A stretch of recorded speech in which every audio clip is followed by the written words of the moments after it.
guys are in the right place if you're here to try to figure out how to successfully handle your online speech contest. Now, luckily for all of us, or most of us at least, we have been doing online meetings since March, April. Some people even started as of August. So we're a little bit more familiar with the online function of handling stuff. What I'm going to be focusing on today is not per se the speech contest, but the online speech contest. So that's the difference between those two contests. So again, if this is somebody who is complete novice at contests, I'm sorry for you. You're going to have to get a little bit more information than just this 40-minute webinar plus questions. I want everyone to know before I start, I have got links on individual slides, plus at the very end of my presentation, I also have links. So I don't want you sitting there having to try to figure out where everything is and writing down furiously. I'd rather you pay attention either to the screen or to my voice. I will be providing in the chat function at the end a link to this presentation. And again, the links are embedded, and you'll see as I go through the presentation, you'll see the different links as we go on. That being said, hold on. There's a lot of information we're going to get to, so let's take it by the reins and go. What you're going to be learning tonight is, again, the virtual contest roles, those roles that are a little different than what we would be doing if we were doing it in person. Briefs, what those briefs are both for your participants, your speech, international speech contestants, your evaluation contestants, and then those for your volunteers. That's your chief judge, your judge, timers, and ballot counters. The other thing is breakout rooms. Some people, if you've watched the webinars and or sometimes with some of the larger clubs, you've actually experienced the breakout rooms. If you're in a smaller club, you have not experienced that yet. We're going to briefly go through some of those. Also, briefly touch upon the contest forms. There's been a change since last year. Again, voting, and then most important, and I cannot stress it enough, preparation, preparation, preparation. I only wrote it once, but I'm going to say it twice because for online contests, that's something that you really have to take in consideration. I did write down a lot of the different roles here. I'm not going to go into a lot of detail, but I wanted people to be able to look back when they looked at the presentation and be able to go, oh, okay, those are what the different contest roles. If you haven't already, I would suggest choosing a chair. And before I go into this, I want people to know that on this call or this webinar, we have people that are going to be holding both club contests, area contests, division contests, and I saw the trio, so also district. So there's some things that in a club setting, it might not be something that you have enough people for. However, again, I have to look at a larger audience, and that larger audience is, again, the entire district, and we will all be holding our clubs, our contests online. So again, the contest chair, they're the ones that are basically the behind the scenes person. They're going to be doing all the groundwork to try to get your contest up and running. Then your Toastmaster, similar to a meeting, your Toastmaster is the one that's going to take charge the day of the meeting. And also one key thing for them is they will be holding the briefs with the contestants. So that's the one thing that they will be doing. The chief judge will be holding the briefs with the rest of the contest roles, the judges, ballot counters, timers, and yes, even the tiebreaker judge. Then timers, there is really no difference with regard to in-person online except for the fact that you've got to figure out how they're going to do it. Are they going to hold a sheet of paper in front of them? Are they going to have a nice fun background? So again, we're going to touch on a little bit of this going forward. And then the final one for the thing that's familiar to most people is the ballot counter. This is where it changes. And I called this, a lot of us are used to hearing the Zoom master. I had to change that to an online platform master. The reason being is we have several clubs that are either using MS Teams, they're using Skype, and there could be other forms of online platforms.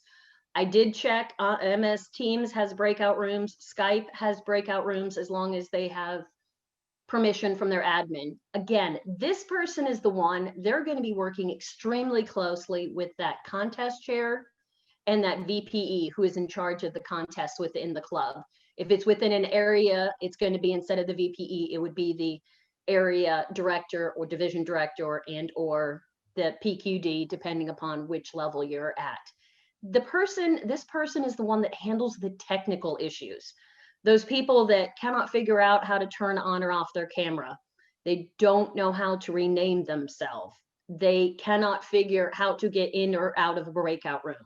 So for this person specific, especially if you're in an area or higher, this person needs to be really confident and competent in that platform that you're using, because they are the ones that are going to be key for finding out any technical issues and basically being able to discuss it with other people within the contest. Now, this next role might not be for the club, but for, again, higher up, it's called a chat moderator. This is the person that's going to be moderating those things that pop up in the chat, because when you're a contest chair and you're a Toastmaster, you don't have time to keep looking down at the chats and trying to figure out what's going on.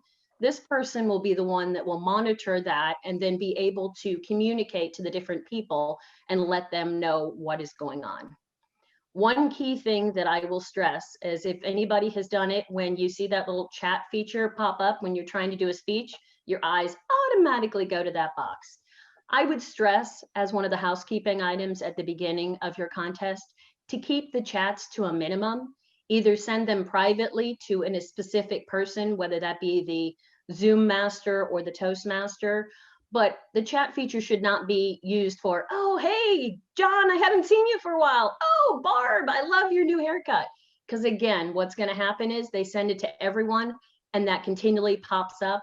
And it basically takes whoever, and if it's somebody who's giving a speech during a contest, you want to have them take their eyes off of it because of that. So again, the two contest roles that are different from in-person versus online is the platform master. They're the ones that are going to handle the technical issues. And then a chat moderator. They're the ones that are going to sit there and look at those and see if there is something that needs to be told to one of the other participants within the contest. Briefings. If you've attended a contest in the past, those briefings usually are anywhere from a half an hour to an hour and a half prior to the contest. No way, no how. We did contests online last year. This will not work, especially if you're trying to do a contest at noon, a contest at night during the week. There is way too many things, way too many moving parts, so this will not work. My suggestion is anywhere from 3 to 5 days prior to your contest. If you're splitting up your contest into an evaluation and international, you would also split up your briefs for the participants. So the evaluation brief participants would meet one time, your evaluation would meet another one. That is where you're going to go through these items. Technology. How do I turn on my audio? How do I turn on my video? Now you guys are sitting here going, well, we've been giving speeches. Yes, but sometimes if you look at the people giving speeches, those people giving speeches, not always all the people giving speeches. On Zoom, people are still trying to get used to giving speeches online. So those might not be the ones that are up there and understand. So again, this is where you're going to go through and explain how each one of those works. Also, you're going to go through lighting and speaking area. This was a big contention last year because TI originally said that everyone had to be the same distance from the camera. You had to be standing, you had to have wireless, or you had to have a speaker cable a certain length. That's kind of been thrown out the window. If there's any changes, we will go to Eldred, and he is our program quality director. And if he's got a specific way that he wants participants to be, he will send that information out. That won't go though until the area and up. So this doesn't have anything to do with the club. But again, there's not the same restrictions that they had last year. I think they were still trying to figure some things out. Lighting. How many times have you been sitting and watching a speech and somebody's either got the blinds or the window behind them, or they have no light in front? As you see, I've got light coming in from the side and from the front. You can see my face. You can see my hands. Those are things that during the briefing, you're actually going to go through with each participant. Breakout rooms. The breakout rooms is more for, well, you can use them for both. You can put your participants in there in the very beginning, and then they can go through and they can check their video, their audio, and then also the evaluation contestants are going to need the breakout rooms. We are going to go into the breakout rooms a little bit later in this presentation. Finally, the rules. You're going to go through the rules of what it is. Now, I'm not going to go through all these rules. If you look in the bottom right-hand corner, you will see page resources. I am getting this information both from the 2021 online speech contest best practices, and I've also put a link up there for the contest rulebook. Both of those are fabulous for working towards and for basically getting some of the information that you're looking for. So a lot of this information can be found in those two different locations. The other thing for the protestants is to do a contest demo. I will be talking about this again towards the end, but this is very important, specifically for those people that have to go in and out of break rooms and understand the concept of them. And then finally, choosing the speaking order. Okay, well, how the heck are we supposed to choose a speaking order? Couple of different ways. Last year, what I did when I was doing it was I actually held up playing cards to the camera, and I'm like, okay, you want to do this one, the second one from the right, or the third one? It was a little confusing. It didn't work as well as I had expected. So I went online, and look, there are apps. There are different things that you can look up. This was one of them I Googled, and it's a random number generator. All I had to do was input how many people. I put 6 people. I clicked on that little spin. It spun around. It chose 4. And then all I had to do was click on the remove choice. 4 gets removed. The next person basically would click on the spin.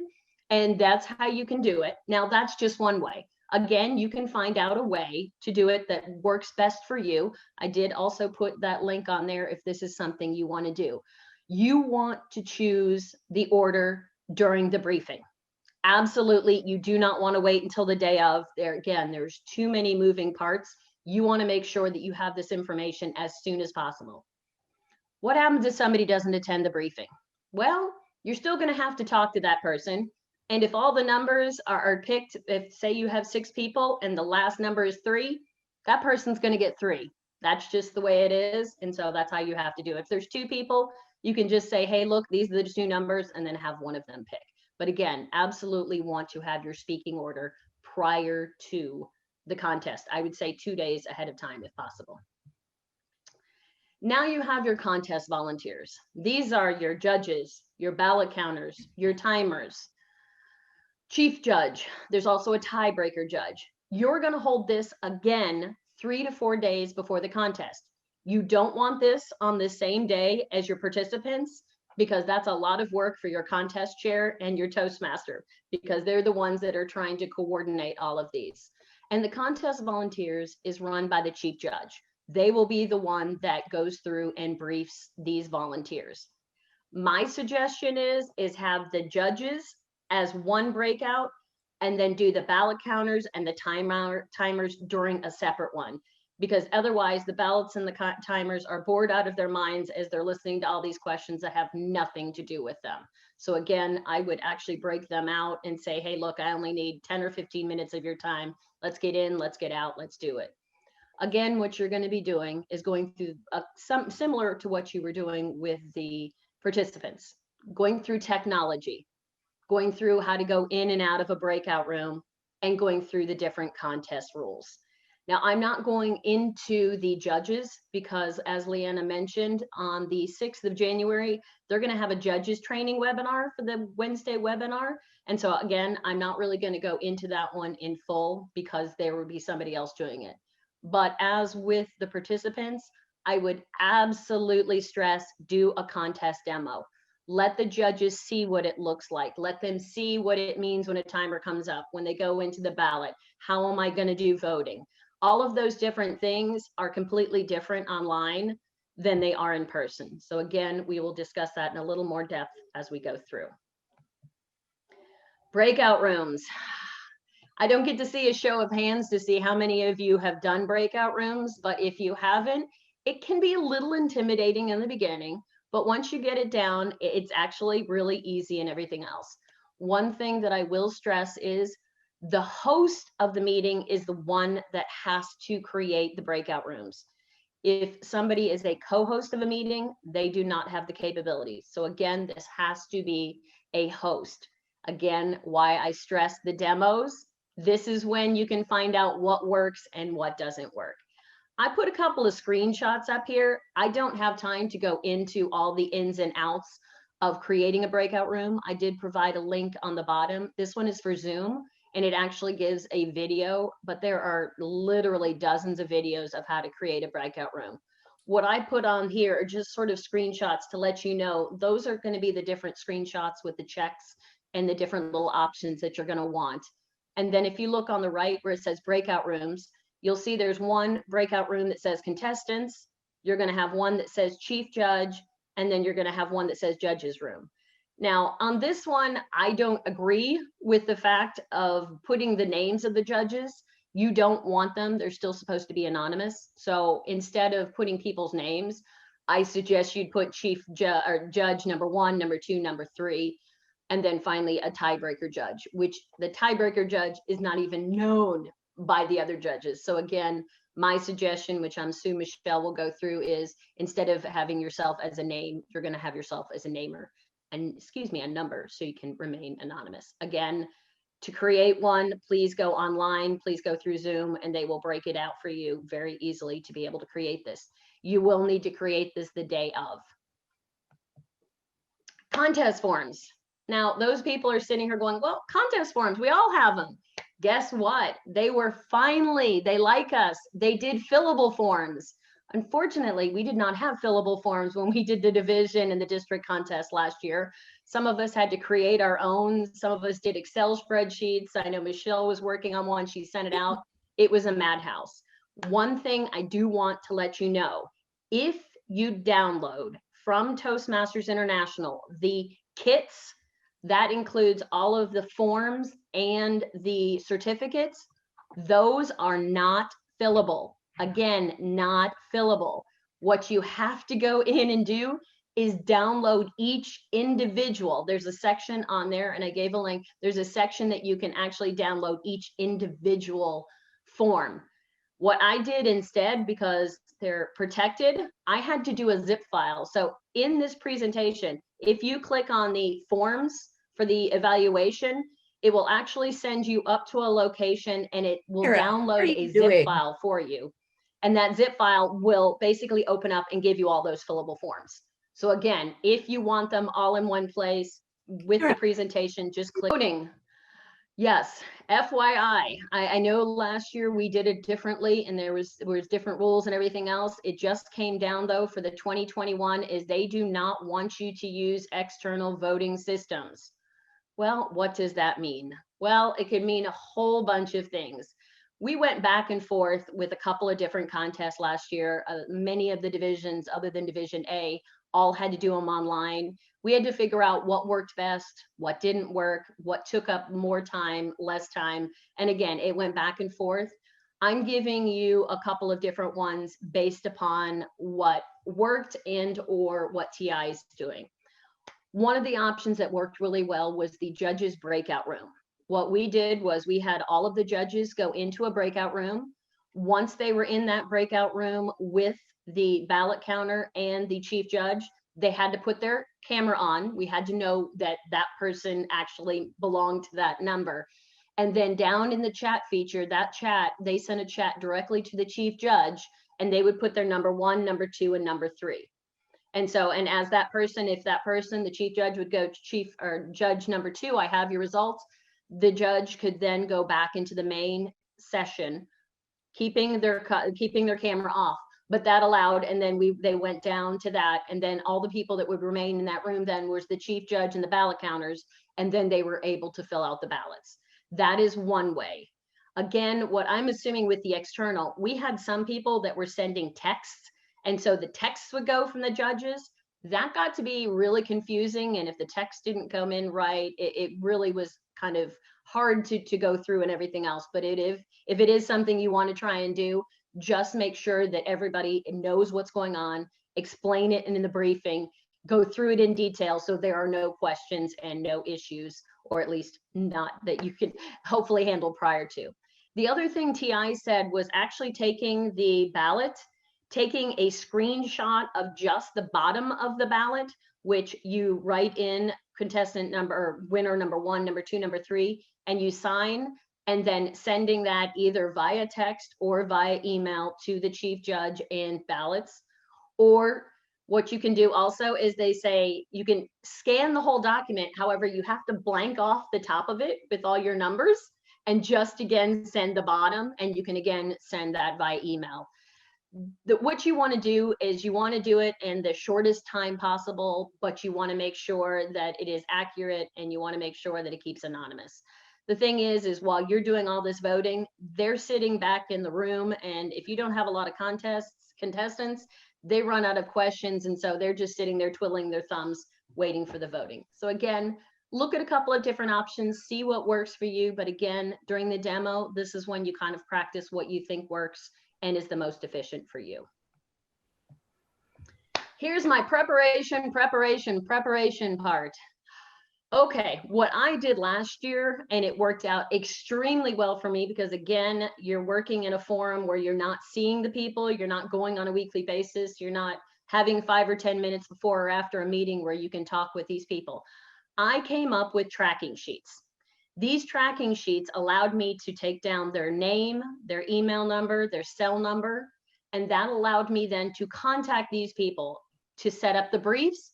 If I had a question with regard to, oh, wait, you're not qualified for this, or you're going to get qualified, all of those different items was something that I put down into a tracking sheet.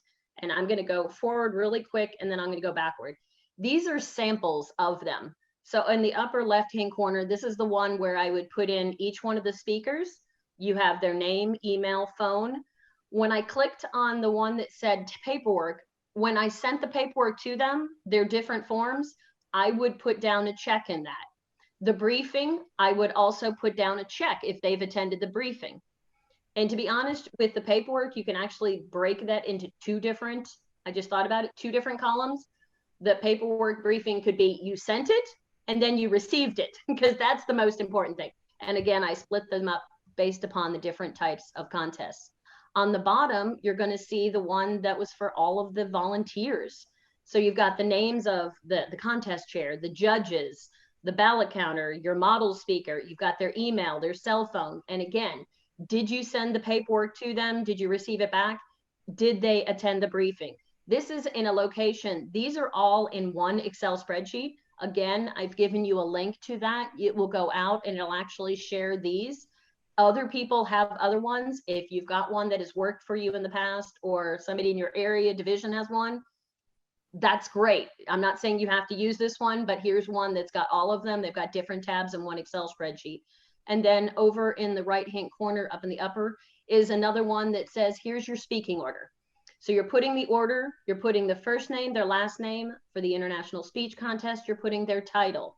You don't need that for the evaluation. And again, that is something then you can take that document and you can send it out ahead of time to your judges, to your ballot counters, and to your timers. They can pre-fill their forms in prior to the contest.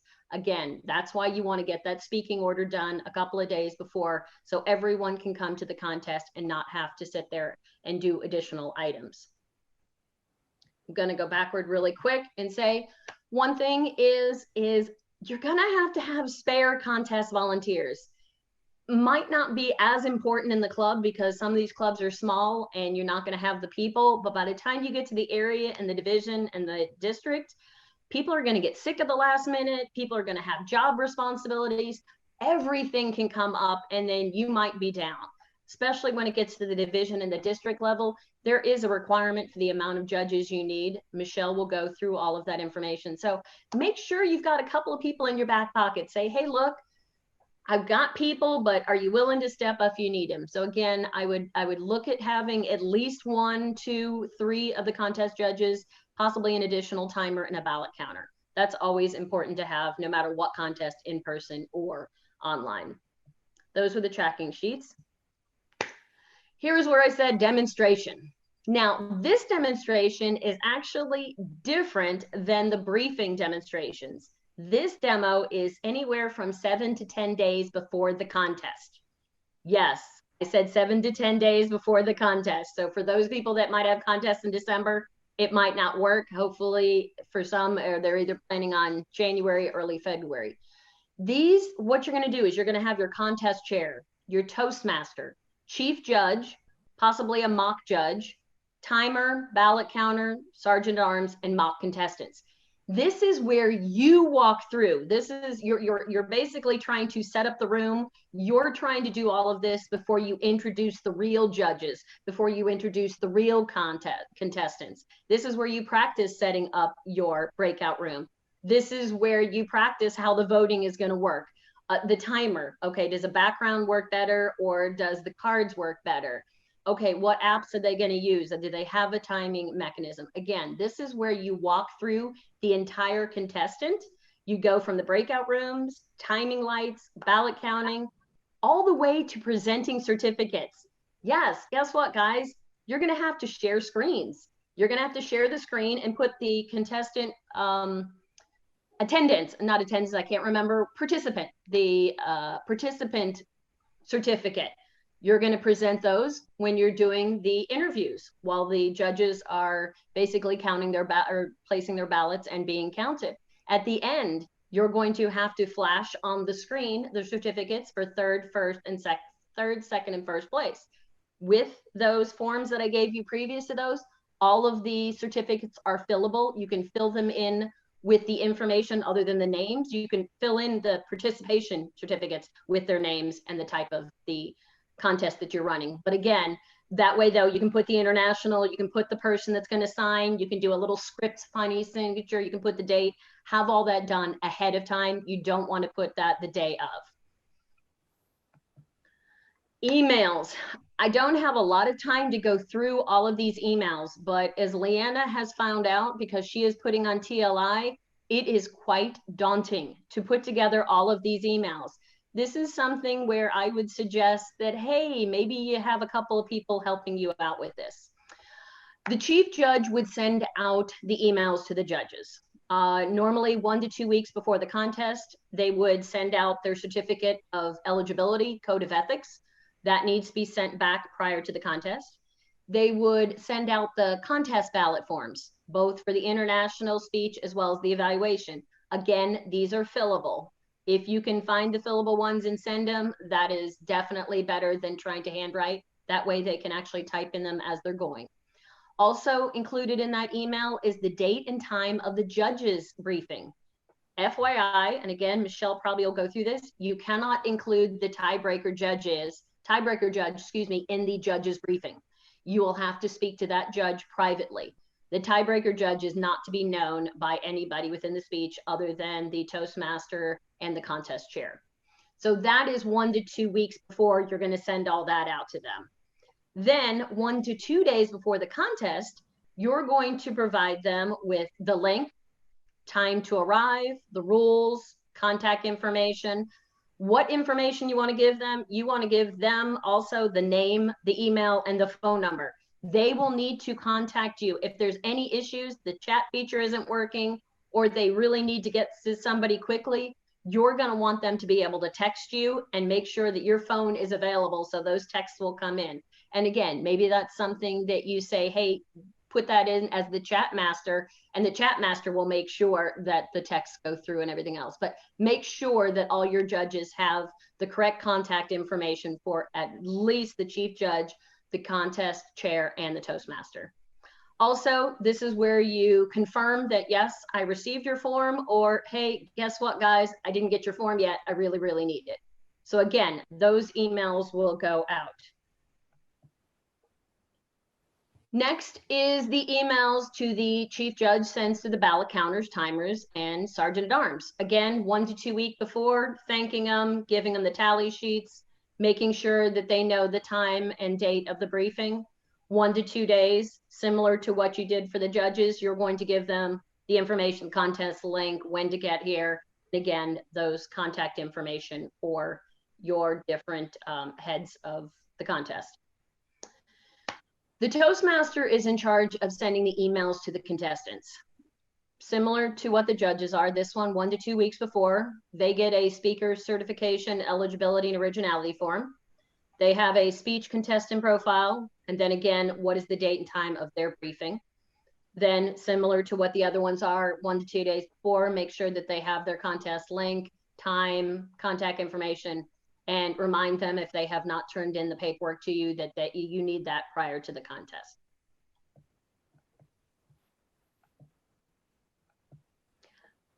I've given you down at the bottom is actually a link to this. This is one of the emails that I would send out. This was actually information that I would attach to an email.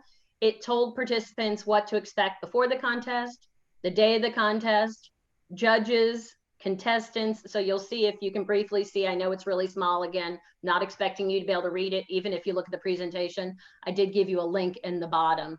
But this was something that I attached to the first email that I sent out 1 to 2 days or 1 to 2 weeks prior to the contest, which gave them all of the information that they would need all in a document so they could pull it up later. And again, as I said, some of this is time consuming, but if you can go through there and get templates, then that's fabulous. And you just use those over and over again. Why do I have mentor on here? Okay, again, I think Leanna said in the beginning during her explanation of me, I love to mentor other people. I like to teach other people. This can be a daunting task, specifically if you've never held a contest and now you have to hold a contest online. So what I suggest is, if you've never held a contest at all, I would suggest you mentor with somebody who has run a contest. That way, then you can glean information from them. You can understand the different forms. You can understand more of the rules. If you have held an in-person contest, but never an online, find somebody who has held an online contest. Again, there are people out there that have held online contests, so please go out, reach out to them. I did want to do a screen, and I think I might have skipped it or I didn't see it. So hold on one quick second. I want to go back a couple of slides. Okay, it is missing from here. I had a slide on demos, I thought. I will make sure that it is in the presentation that goes on. I gave you a link in the presentation that had a link to and now my screens are not going. I had a link to a demo where it was up in Seattle place, and they did a 2-hour demo and actually walked through it. Oh, there we go. Excuse me. On the demonstration page, if you look down in the bottom, District 32, running contests on Zoom. It is 2 hours. You don't have to look at the entire 2 hours, but they did do a demo of how to do it. You will see what went well and things that they needed to work on beforehand. Again, I wanted to give you at least something that was a tutorial or something that you could watch, that you could check on to see, okay, this is how it is. But again, with the mentoring, it's just something that I would suggest. Not going in there from current slide. Just something I would suggest for people that have, are a little bit trying to figure out what's going on. And my screenshots are not going. Technology. Not sure what's going on. There we go. We're going to go on to this one. Again, that's the mentor thing. Try to find somebody to help you out. This is my email address. If for some reason you missed the link, I will put it in the chat after this. We're going to go through a couple of Q&As after this so I can answer some of your questions. But if for some reason you miss the link to the presentation, you have questions, you want to see a demo, then please email me, call me, text me, any of those things. I am more than willing to put you together with somebody, help you out myself, or again, doing that. One other suggestion that I have is, if you are a club and you are a small club, try to find a sister/brother club in your area. Try to get together with them. Maybe hold a demo meeting with the 2 of you or the 3 of you. That way, then the resources will be, you can combine all of your resources. And that might even give you an opportunity to have judges from different clubs within your area or outside your area. So again, use this as a time to basically learn from other people, but go reach out there to people. Everybody is going to be going through this. I know there's a few clubs that are still meeting in person, and they, as a club, can have a contest in person if they follow the regulations of what the state are and everything else. But for the majority of us, we will be doing the club contest online. Everything from the area on up will be online. So this is something that if you've held a club, but you're not an area or division director, hey, Give your resources, contact your area director, contact your division director, contact the trio and say, I learned this. I know what I'm doing now. I'd love to share some of my stuff. Become a mentor to somebody else so you can pass on what you've learned. Again, this is a list of all the resources that I discussed throughout that. Again, they're on each individual page. Again, this is an entire list of the resources. I want to thank you all. I appreciate you for being here.